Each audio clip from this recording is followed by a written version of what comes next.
एक महिला ने अपने किचन से सभी पुराने बर्तन निकाले, पुराने डिब्बे, प्लास्टिक के डिब्बे, पुराने डोंगे, कटोरियाँ, प्याले और थालियाँ आदि। सब कुछ काफ़ी पुराना हो चुका था। फिर सभी पुराने बर्तन उसने कोने में रख दिए और एक नए लाए हुए बर्तन करीने से सजा दिए। बड़ा ही सुंदर लग रहा था किचन। फिर वो सोचने लगी, अब ये पुराना सामान भंगार वाले को दे दिया तो समझो मेरा काम हो गया। उतने में उस महिला की काम वाली आ गई। दुपट्टा खोसकर वो फर्श साफ करने वाली थी कि उसकी नज़र कोने में पड़े बर्तनों पर गई। वह बोली, बाप रे मैडम, इतने सारे बर्तन घिसने होंगे क्या? और फिर उसका चेहरा जरा सा तनावग्रस्त हो गया। महिला बोली, अरे नहीं पगली, ये सब तो भंगार वाले को देने हैं। काम वाले ने जब ये सुना तो उसकी आंखें में एक आशा की चमक उठी और फिर बोली, मैडम अगर आपको एतराज ना हो तो ये एक पतीला मैं ले लूं। साथ ही साथ उसकी आंखों के सामने बड़ा सा उसके तलछट्टे में पतला हुआ किनारे से चीर हुआ इकलौता पतीला नजर आ रहा था। महिला बोली, अरे एक क्यों, जितने भी उस कोने में रखे हैं तू वो सब कुछ ले जा, उतना ही पसारा कम होगा। काम वाले की आंखें फैल गई। सब कुछ? उसे तो जैसे आज अली बाबा का खजाना ही मिल गया हो। फिर उसने अपना सारा काम फटाफट ख़त्म किया और फिर सभी पतीले, डिब्बे और प्याले वगैरह सब कुछ थैले में भर ली और बड़े उत्साह से अपने घर की ओर निकली।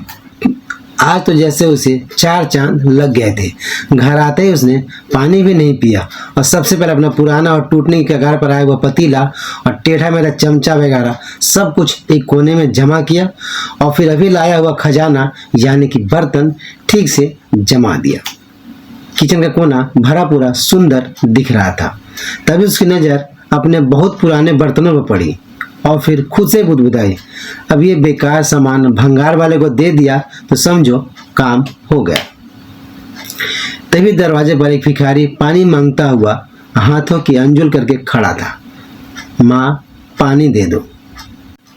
काम वाली उसकी आंखों की अंजुल में पानी देने ही जा रही थी कि उसे अपना पुराना पतीला नजर आ गया और फिर उसने वो पतीला भरकर पानी भिखारी को दे दिया। जब पानी पीकर और तृप्त होकर वो भिखारी बर्तन वापस करने लगा तो काम वाली बोली, फेंक दो कहीं भी। वो भिखारी बोला, तुम्हें नहीं चाहिए क्या, मैं रख लूँ अपने पास? काम वाली बोली, रख लो और ये बाकी बचे हुए बर्तन भी चाहो तो ले जाओ। और फिर उसने जो जो भी बेकार समझा वो उस भिखारी के झोले में डाल दिया। वो भिखारी खुश हो गया।